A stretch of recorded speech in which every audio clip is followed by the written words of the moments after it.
বন্ধু শুনছেন 90.8 FM বেতার বিদ্যাসাগর, মেদিনীপুরের একমাত্র কমিউনিটি রেডিও চ্যানেল বেতার বিদ্যাসাগর। আপনার সঙ্গে, আপনার কথায়।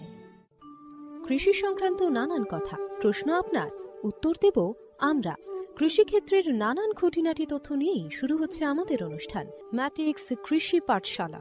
শুরু হচ্ছে ম্যাটিক্স কৃষি পাঠশালা। আজকের ম্যাটিক্স কৃষি পাঠশালার বিষয় self help group and introduction, স্বসহায়ক গোষ্ঠী একটি পরিচয়। আজকের বক্তা ডক্টর অনুলীনা মান্না।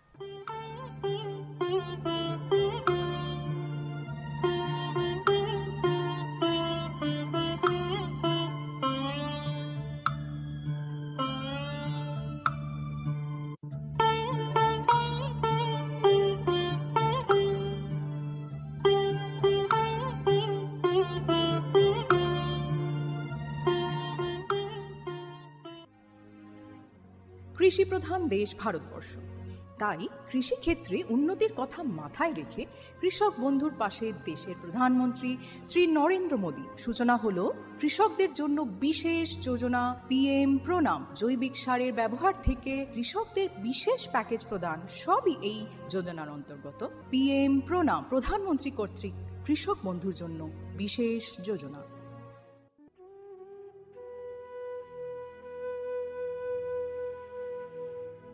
PM প্রণাম, এই প্রকল্পের সম্পর্কেই বিস্তারিত জেনে নেব এবার।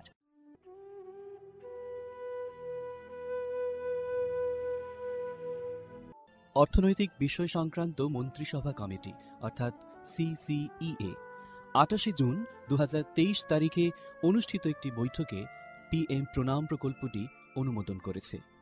PM প্রণাম শব্দটি আমাদের মাতৃভূমির পুনরুদ্ধার, সচেতনতা সৃষ্টি, লালন পালন ও উন্নতির জন্য একটি PM প্রোগ্রামকে বোঝায়।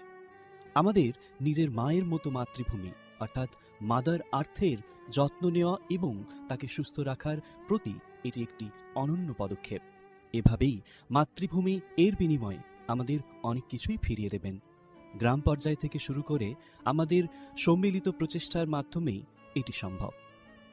PM প্রণামের প্রাথমিক লক্ষ্য হল একটি গুরুত্বপূর্ণ সমস্যার সমাধান করা, আর সেই সমস্যা হল কৃষিতে রাসায়নিক সার এবং কীটনাশকের অত্যধিক ব্যবহার।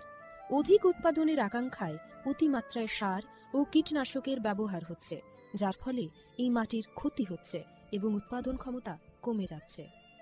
মাটির পুষ্টি নিরাপত্তার জন্য কৃষিতে জৈব এবং প্রাকৃতিক সার একীভূত করে মাটির পরীক্ষাভিত্তিক সারের সুষম ব্যবহার পদ্ধতি করা প্রয়োজন। এছাড়াও জৈব এবং প্রাকৃতিক কৃষি পদ্ধতি, সম্পদ সংরক্ষণের কৌশল যেমন সমন্বিত চাষ পদ্ধতি, ক্ষুদ্র সেচ, মালচিং, নো-টিলাজ, ফসলের ঘূর্ণনের মতো পদ্ধতিও কৃষিক্ষেত্রে গ্রহণ করা উচিত।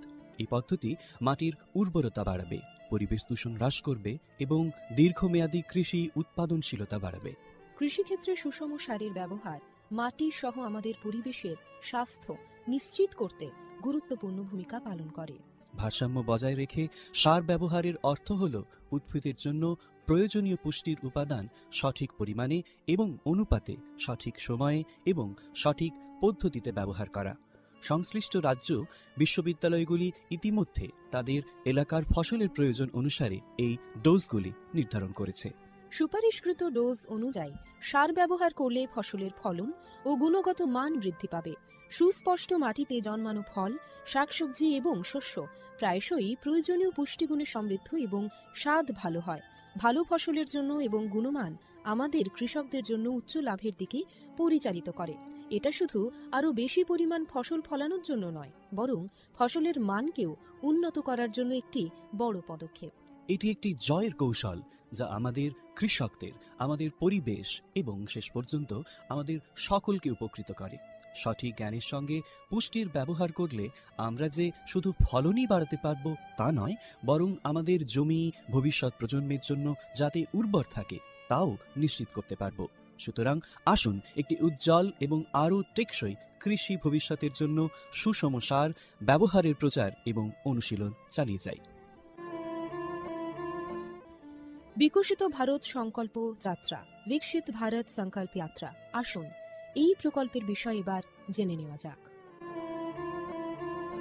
এই প্রকল্পের মূল উপাদানগুলির মধ্যে একটি হল পিএম প্রণাম প্রকল্প এবং কৃষিতে ড্রোনের ব্যবহারকে উন্নীত করার প্রচেষ্টা করা, সারের সুষম ব্যবহার এবং ন্যানো সারের ব্যবহার নিশ্চিত করার লক্ষ্যে department of fertilisers, sir company, প্রধানমন্ত্রী কৃষি সমৃদ্ধি কেন্দ্র, ফিল্ড অফিসার এবং নোডাল অফিসার সহ বিভিন্ন স্টেক হোল্ডারদের একত্রিত করেছে। VBSY এর একটি আকর্ষণীয় বিষয় এই যে এর মাধ্যমে বিভিন্ন ফসল এবং গাছপালাগুলিতে ন্যানো সার এবং জলে দ্রবণশীল সার স্প্রে করার পদ্ধতি প্রদর্শনের জন্য ড্রোনের ব্যাপক পরিমাণ ব্যবহার করা। এই উদ্যোগের ফলে 29টি রাজ্য বা কেন্দ্রশাসিত অঞ্চল জুড়ে বিভিন্ন জেলায় হাজার হাজার ড্রোন প্রদর্শিত হয়েছে। এই ব্যবহারিক পন্থা কার্যকরভাবে আধুনিক কৃষি প্রযুক্তি গ্রহণের সুবিধার কথা বলেছে। নাগরিকদের মধ্যে টেকসই কৃষির অনুশীলন সম্পর্কে আরও তথ্য প্রচার করাই এই প্রকল্পের উদ্দেশ্য। উল্লেখ্য, এই প্রোগ্রামটি একটি অপ্রতিরোধ্য সাড়া পেয়েছে এবং লক্ষ লক্ষ দর্শক ড্রোন প্রদর্শনীর সাক্ষী দেখেছে। কৃষকরা বিশেষ করে প্রচলিত ইউরিয়ার তুলনায় ন্যানো ইউরিয়ার উপকারিতা বুঝে ন্যানো সার প্রয়োগে গভীর আগ্রহ দেখিয়েছেন। এই ইভেন্টগুলির সময় আলোচনার আর কথোপকথনের মাধ্যমে করা অনুশীলনগুলি যথেষ্ট কার্যকরী হয়েছে, যা কৃষকদের মধ্যে ক্রমবর্ধমান সচেতনতা এবং আগ্রহ প্রদর্শন করেছে। প্রধানমন্ত্রী কৃষি সমৃদ্ধি কেন্দ্রগুলি VBSY প্রোগ্রামগুলিকে সমর্থন করার জন্য সক্রিয় ভূমিকা পালন করেছে, যার ফলে এই উদ্যোগের সহযোগিতামূলক প্রকৃতির উপর জোরও দেওয়া হয়েছে। বিকশিত ভারত সংকল্প যাত্রা শুধু একটি যাত্রা নয়, এটি ভারতীয় কৃষির জন্য একটি টেকসই এবং প্রযুক্তিগতভাবে উন্নত ভবিষ্যতের দিকে একটি রূপান্তরমূলক পদক্ষেপ। যাত্রার অগ্রগতির সঙ্গে সঙ্গে এটি দেশের কৃষি ল্যান্ডস্কেপকে নতুন রূপ দেওয়ার, উদ্ভাবনকে উৎসাহিত করার এবং সবার জন্য একটি সবুজ আরও সমৃদ্ধ ভবিষ্যৎ নিশ্চিত করার প্রতিশ্রুতি দেয়। ড্রোন প্রযুক্তি, ন্যানো সার এবং টেকসই চাষ পদ্ধতির প্রচারের মাধ্যমে এটি শুধুমাত্র সচেতনতাই তৈরি করছে না, বরং কৃষকদের আরও সমৃদ্ধ এবং পরিবেশ বান্ধব ভবিষ্যতের জন্য উদ্ভাবন গ্রহণ করতে অনুপ্রাণিত করছে। আমরা যেমন এই কৃষি বিপ্লবকে উৎসাহিত হতে দেখি, এটা স্পষ্ট যে বিকশিত ভারত সংকল্প যাত্রা একটি উন্নত এবং টেকসই ভারতের জন্য বীজ বপন করছে এবং এগিয়ে নিয়ে যাচ্ছে। এরই অঙ্গ হিসেবে আমাদের এবারের অনুষ্ঠান বেতারের মাধ্যমে কৃষি বন্ধুর জন্য সচেতনতামূলক অনুষ্ঠান ম্যাটিক্স কৃষি পাঠশালা। শুনতে থাকুন বেতার বিদ্যাসাগর FM 90.8। স্বাস্থ্যকর মাটি, স্বাস্থ্য ভারত।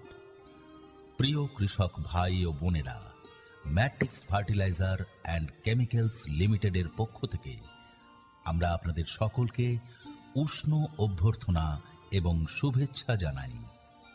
বন্ধুরা, matrix fertiliser and chemicals limited Paschimbanga রাজ্যের পূর্ব বর্ধমান জেলার পানাগড়ে অবস্থিত একটি ইউরিয়া উৎপাদনকারী সংস্থা। ম্যাট্রিক্স প্ল্যান্টটি পশ্চিমবঙ্গের প্রথম এবং একমাত্র ইউরিয়া কারখানা।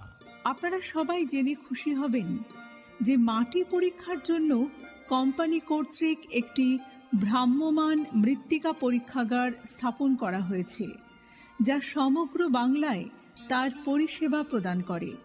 এর পাশাপাশি কৃষকদের চাহিদা অনুযায়ী সংস্থার দ্বারা অন্যান্য নতুন পণ্য উপলব্ধ করা হয়, যার মাধ্যমে আপনারা সকলেই আপনাদের চাষে আরও বেশি ফলন এবং মুনাফা পেতে পারেন।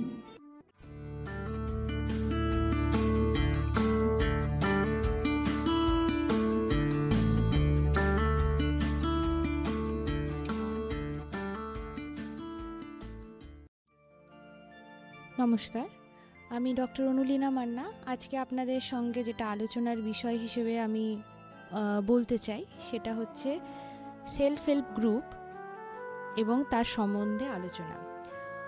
উমেন এম্পাওয়ারমেন্টের ক্ষেত্রে সেলফ হেল্প গ্রুপের একটি বড় অবদান রয়েছে। সেলফ হেল্প গ্রুপ অ্যাকচুয়ালি কী? আসলে স্বসহায়ক গোষ্ঠী এটি হচ্ছে এক ধরনের ছোট দল, যেখানে সাধারণত 12 থেকে 20 জনের মতো সদস্য সংখ্যা থাকেন এবং একই ধরনের সামাজিক সমস্যা বা অর্থনৈতিক সমস্যার মধ্যে দিয়ে তারা যান এবং সেই সমস্যার তারা গোষ্ঠীবদ্ধভাবে সমাধান করেন।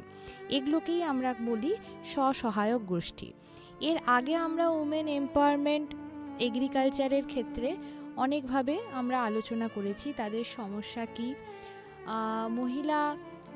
মহিলাদের ক্ষেত্রে মহিলারা কৃষি বিভাগে, কৃষি কাজে, আমাদের অর্থ সামাজিক কৃষি কাজে কিভাবে নিযুক্ত, তারা কি কি সমস্যার সম্মুখীন হয়ে থাকেন, এবং সেগুলো বলতে গিয়ে আমরা দেখেছি যে গ্রামীণ অর্থনীতিতে যদি আমরা মহিলাদের বা নারী ক্ষমতায়নের বা প্রশিক্ষণের আমরা ব্যবস্থা করি, তো সেক্ষেত্রে মহিলাদের স্বমূল্যায়ন, তার অধিকার সম্বন্ধে স্বতন্ত্রতা এবং সুযোগ সুবিধা নেওয়ার প্রচলিত যে ধারাগুলি রয়েছে সেই সম্বন্ধে ওয়াকিবহাল হওয়া, এবং নিজস্ব জীবনধারায় কিভাবে পছন্দ মতো পরিচালনায় ঘরে বাইরে তাদের সমান অধিকার নিয়ে থাকা যায়, কৃষিক্ষেত্রে তাদের অবদানকে বৈতনিক করে তোলা, এই ব্যাপারে তাদের সচেতনতা এবং নিজস্ব ক্ষমতা ও প্রভাবকে সামাজিকভাবে কিভাবে উন্নয়নের পথে এগোনো যায় সে সম্বন্ধে আমাদের আলোচনা হয়েছে।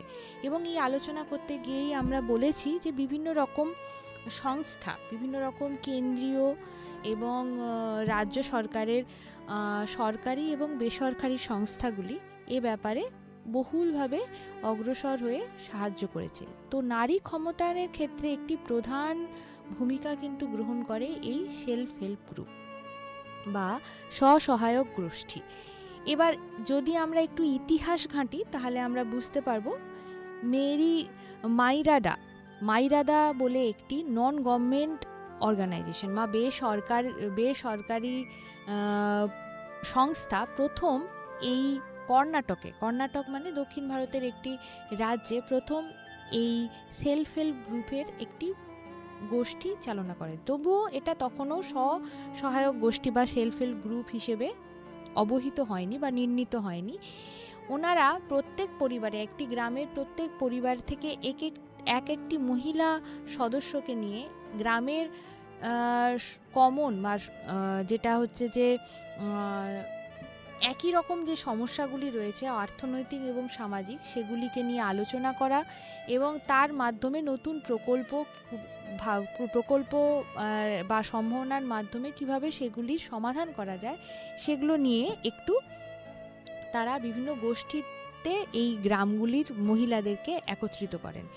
এগুলির সঙ্গে এটা প্রায় 1984 থেকে 85 সালের ঘটনা, এবং এরপরে এই সংস্থাগুলির সঙ্গে এগুলি প্রত্যেকটি ডিস্ট্রিক্ট, কর্ণাটকের প্রত্যেকটা জেলাতে এই ধরনের ছোট ছোট সংগঠন যারা গ্রামীণ সমস্যা এবং তাদের সমাধান নিয়ে আলোচনা করবে এবং তাদের আর্থসামাজিক উন্নয়নের ক্ষেত্রে এইভাবে এগিয়ে যাবে, সেজন্য এই সেলফ হেল্প গ্রুপ বা স্বসহায়ক গোষ্ঠীগুলোকে প্রথম শুরু করা হয়। এবং এটা যদিও শুরু হয়েছিল প্রথম বেসরকারিভাবে, তবুও গভর্নমেন্টের তরফ থেকে নাবার্ড প্রথম 1991 সালে, নাবার্ড মানে national bank for agriculture and rural development, এরা এই গোষ্ঠীগুলোর সঙ্গে যুক্ত হয় এবং এদেরকে সেলফ হেল্প গ্রুপ হিসেবে নির্ণীত করে।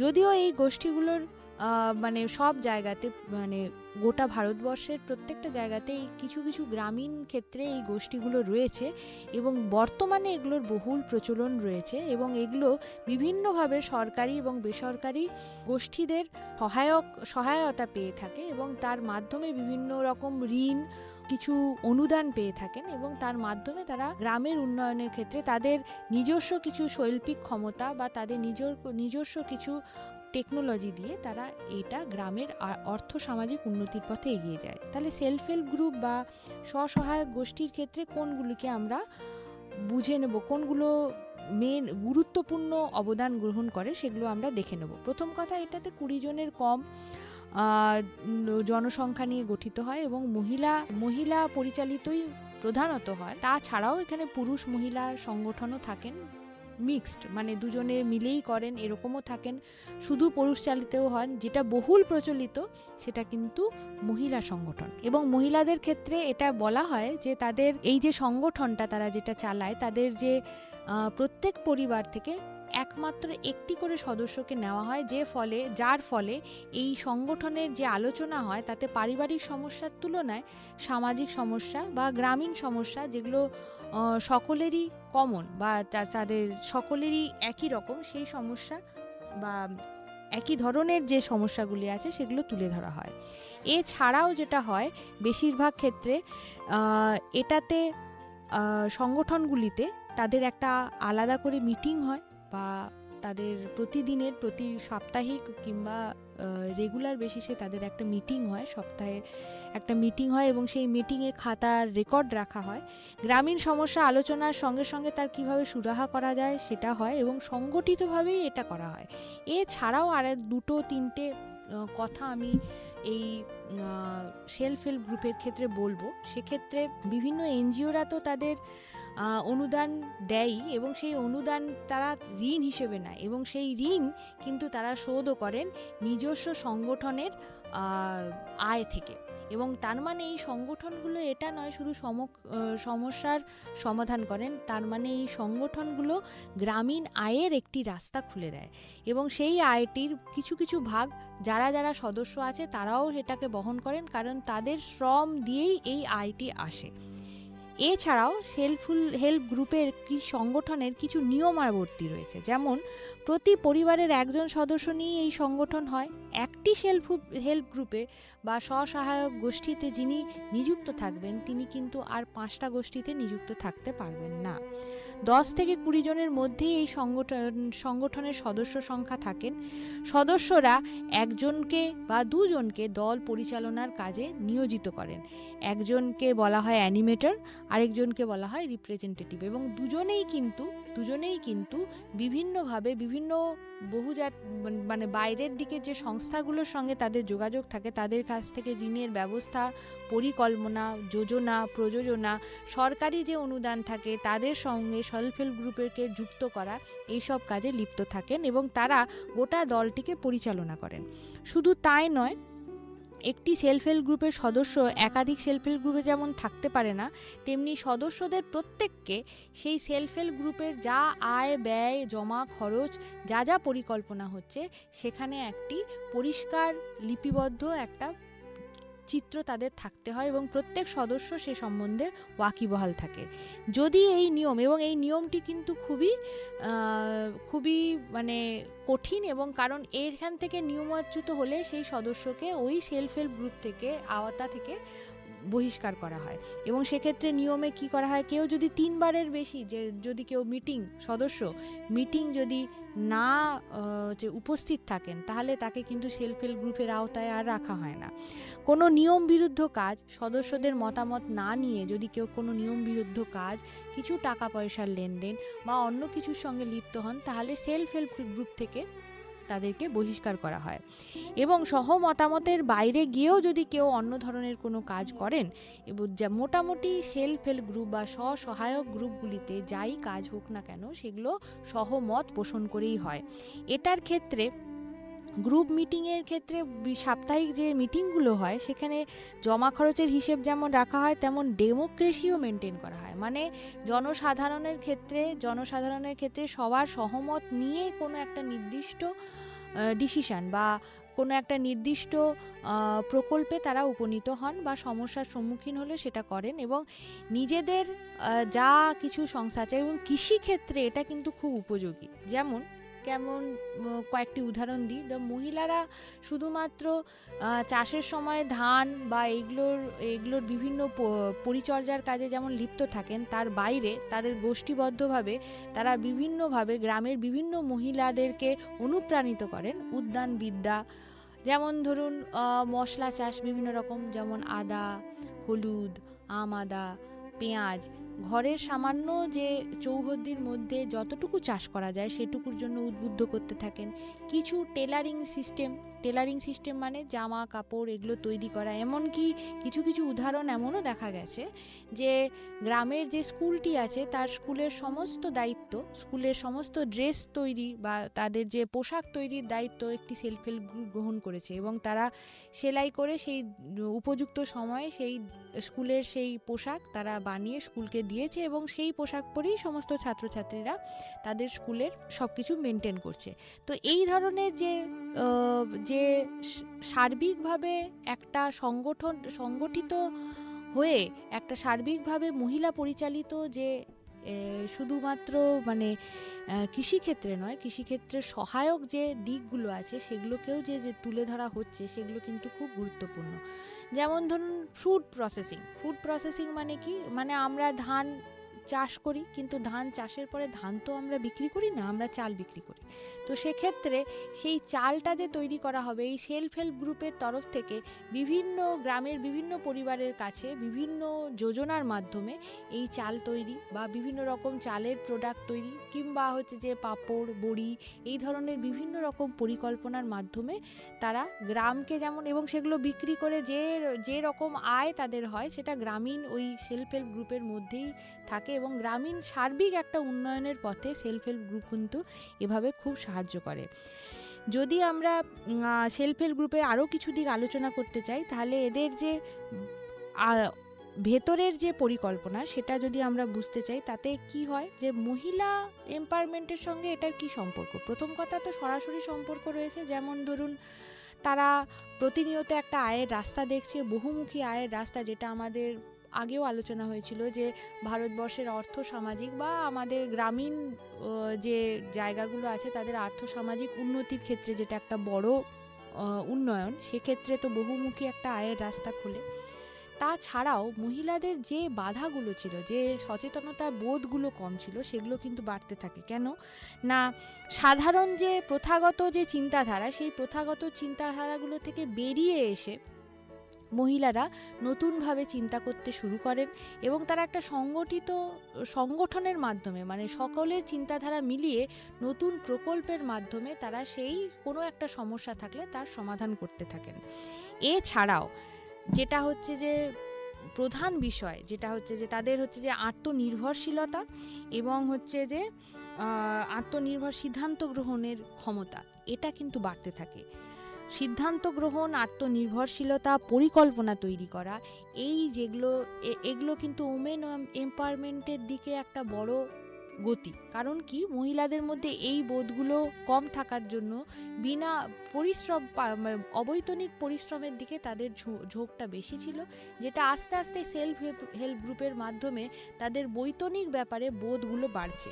শুধু তাই নয়, যেহেতু এই সেলফ হেল্প গ্রুপগুলোর সঙ্গে, আমাদের এই স্বসহায়ক গোষ্ঠীগুলোর সঙ্গে প্রচুর সরকারি অনুদান এবং বেসরকারি অনুদানের যোগাযোগ থাকে, বা সরকার মাধ্যমে বেসরকারি কিছু সংস্থার যোগাযোগ থাকে, সেহেতু বাজার দর এবং বিভিন্ন রকম হচ্ছে যে ক্যাম্পের মাধ্যমে মহিলাদের ওয়াকিবহাল করা হয় কিভাবে আমরা আমাদের উপযুক্ত চাষের জিনিসগুলোকে ঠিকমতো পরিচালনা করে বাজারে সমুচিত আমাদের যে আয়ের রাস্তা আমরা খুলে দিতে পারি, এবং কতটা লাভের মুখ আমরা দেখতে পারি। এটা কিন্তু সেলফ হেল্প গ্রুপগুলো যত বাড়ছে তত এগুলোর কিন্তু আমরা দেখতে পাচ্ছি। তাছাড়াও আরেকটা কি, এই যে গভর্নমেন্টের সঙ্গে যে লিঙ্ক হওয়া, তাতে নিজস্ব টাকা না থাকলেও একটা ঋণের ব্যবস্থা আছে। সেই ঋণ কিন্তু সুদ কিন্তু খুব কমে সরকার থেকে দেওয়া হয়। এই এগুলো অনুদান না বলে একটা ঋণ বলা হয়, এবং যে ঋণের ভার তারা বহন করতে পারেন, এবং এই ঋণটা তারা নিজস্ব আয়ের মাধ্যমেই আবার সেই সংস্থাকে ফিরিয়ে দেন। এবং এই যে পুরো যে পরিচালনার দায়িত্ব, এটা কিন্তু মহিলা পরিচালিত। আমাদের যদি ভারতবর্ষের চিত্র আমরা এই মুহূর্তে তুলে ধরি, তা বা গ্রাম বাংলা বা গ্রামীণ ভারতবর্ষের চিত্র যদি আমরা এই মুহূর্তে তুলে ধরি, সেটা যতই প্রত্যন্ত জায়গা হোক, যেমন মধ্যপ্রদেশ, উত্তরপ্রদেশ, যেখানে মহিলারা যতই কম অগ্রসর হোক, কিন্তু সেলফ হেল্প গ্রুপের ফলে তারা কিন্তু এগিয়ে আসছে। শুধু তাই নয়, গ্রামীণ যে সভাগুলো আছে, যে পঞ্চায়েতের যে জায়গাগুলো আছে, তাদের সঙ্গে সেলফ হেল্প গ্রুপের একটা যোগাযোগ করা হচ্ছে, যার ফলে গ্রামের যে সমস্যাগুলো সেই আলোচনার মধ্যে সেলফ হেল্প গ্রুপগুলোকে রাখা হচ্ছে। স্বসহায়ক গোষ্ঠীর যে মহিলারা, তারা সেই সমস্যাগুলোকে নিয়ে আলোচনা করছেন, তাদের মতো করে তারা এই সমস্যার সমাধানের একটি পথ খুঁজে পাচ্ছেন। এবং একটা সাংগঠনিক হওয়ার জন্য ব্যক্তিগত আয় বা ব্যক্তি স্বার্থের ঊর্ধ্বে উঠে সামাজিক উন্নয়নের ক্ষেত্রে এটা একটা কিন্তু বড় ব্যাপার হয়ে দাঁড়াচ্ছে। এছাড়াও আমি যদি বলি, এটার মাধ্যমে বহু পরিবার যে শিক্ষাগত যোগ্যতা থেকে একটু বহির্ভূত, মানে শিক্ষাগত যোগ্যতা যাদের ছিল না, যে মহিলাদের শিক্ষাগত যোগ্যতা কম আছে, তারা বারবার বাস্তবিক এই বৈশিষ্ট্যগুলোর মধ্যে দিয়ে বা সাংগঠনিক শক্তির মধ্যে দিয়ে, ক্রমাগত সেগুলোর মধ্যে দিয়ে, আলোচনা সভার মধ্যে দিয়ে তাদের সেই শিক্ষাগত যোগ্যতার কিছুটা হলেও মান উন্নয়ন হচ্ছে, কারণ তারা সরাসরিভাবে সরকারি বা বেসরকারি কোনো সংস্থার সঙ্গে যোগাযোগ থাকার জন্য এবং তাদের সহকর্মীদের প্রচেষ্টাতে গ্রামের বিভিন্ন রকম পঞ্চায়েত বা তাদের সদস্যদের বিভিন্নভাবে তাদের সহযোগিতার ফলে তারা কিন্তু নিজেদের উন্নয়নের পথে এগিয়ে যাচ্ছে কৃষিভিত্তিক আমাদের ভারতবর্ষের দেশে। তাই জন্য এই সেলফ হেল্প গ্রুপের কিন্তু যথেষ্ট গুরুত্ব রয়েছে।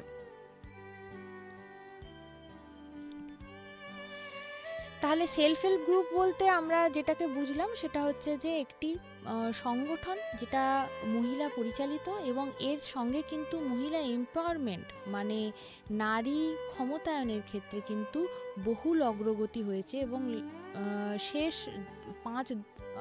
5 বছর ধরে এই ধরনের সংস্থার ক্রমাগত কিন্তু বৃদ্ধি হতে চলেছে এবং সেক্ষেত্রে সরকারের কিন্তু যথেষ্ট ভূমিকা রয়েছে এবং সরকার কিন্তু এ ব্যাপারে সেলফ হেল্প গ্রুপকে হচ্ছে যে বারবার বিভিন্ন রকম সমস্যার সম্মুখীন হলে তাদের বিভিন্ন রকম সহযোগিতার হাত বাড়িয়ে দিচ্ছে। এর ফলে যেটা হচ্ছে গ্রামীণ যে ভারতের যে উন্নয়ন যেখানে আটকে ছিল সেটা বহুমুখী আয়ের মুখ দেখছে, গ্রামীণ সার্বিক একটা উন্নতি হচ্ছে গ্রামের পরবর্তী প্রজন্মের ক্ষেত্রে, যেটা কিন্তু একটা খুব বড় পাওনা, কারণ তাদের এই প্রজন্ম যদি তাদের এইভাবে এগিয়ে নিয়ে যেতে পারে নারীর উন্নয়নের ক্ষেত্রে এখন দাঁড়িয়ে যে চ্যালেঞ্জের আমরা মুখোমুখি হচ্ছি সেই চ্যালেঞ্জগুলো কিন্তু আমরা কাটিয়ে বা যে বাধার মুখোমুখি হচ্ছে আন্তর্বাধা মানে মানসিক বাধা কিংবা সামাজিক বাধার যে মুখোমুখি হচ্ছে নারীদের এই সংগঠনের এগিয়ে আসার জন্য সেই বাধাগুলোকে আমরা পেরিয়ে কিন্তু আরও এগিয়ে যেতে পারবো এবং এই সেলফ হেল্প গ্রুপ বা স্বসহায়ক গোষ্ঠীগুলোর মাধ্যমে আমরা কিন্তু নারী ক্ষমতায়ন বা নারী শিক্ষণের ক্ষেত্রে কয়েক ধাপ এগিয়ে গেলাম এবং 2026 সালকে যে আমরা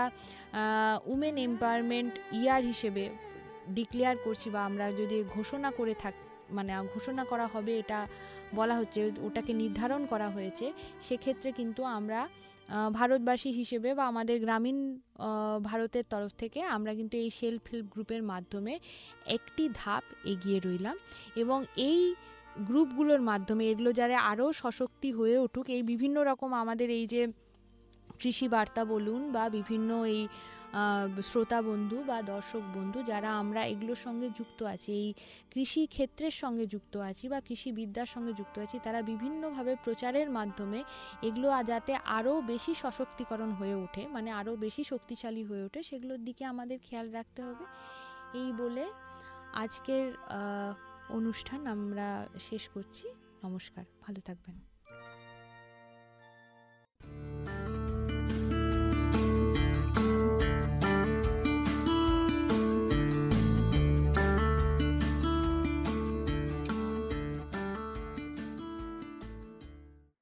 বন্ধু শুনছেন 90.8 FM বেতার বিদ্যাসাগর, মেদিনীপুরের একমাত্র কমিউনিটি রেডিও চ্যানেল বেতার বিদ্যাসাগর, আপনার সঙ্গে আপনার কথায়।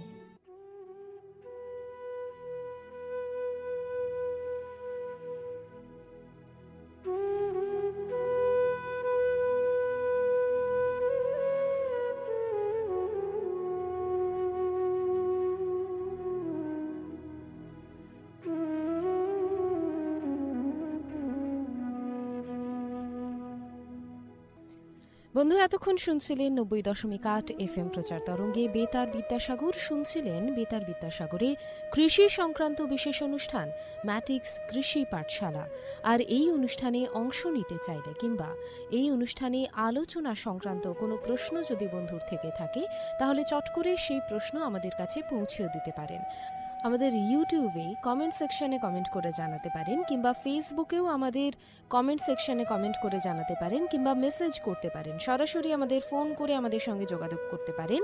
আমাদের ফোন নম্বর 8116884995। আবারও বলছি 8116884995। আর যদি চিঠি লিখে আমাদের জানাতে চান কেমন লাগছে আপনাদের অনুষ্ঠান, কি নতুন বিষয় নিয়ে জানতে চাইছেন চাষাবাদ সম্পর্কে আমাদের এই অনুষ্ঠানের মাধ্যমে, সেটাও লিখে জানাতে পারেন। আমাদের চিঠি লিখতে পারেন এই ঠিকানায়: বেতার বিদ্যাসাগর 90.8 FM, বিদ্যাসাগর বিশ্ববিদ্যালয়, রাঙামাটি, মেদিনীপুর 721102।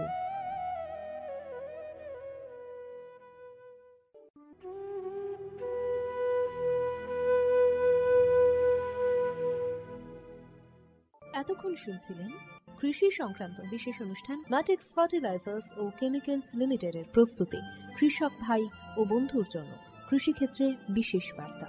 এই ধরনের অনুষ্ঠান আরও শুনতে কানে রাখুন বেতার বিদ্যাসাগর 90.8 FM, ঠিক বেলা 1টায়।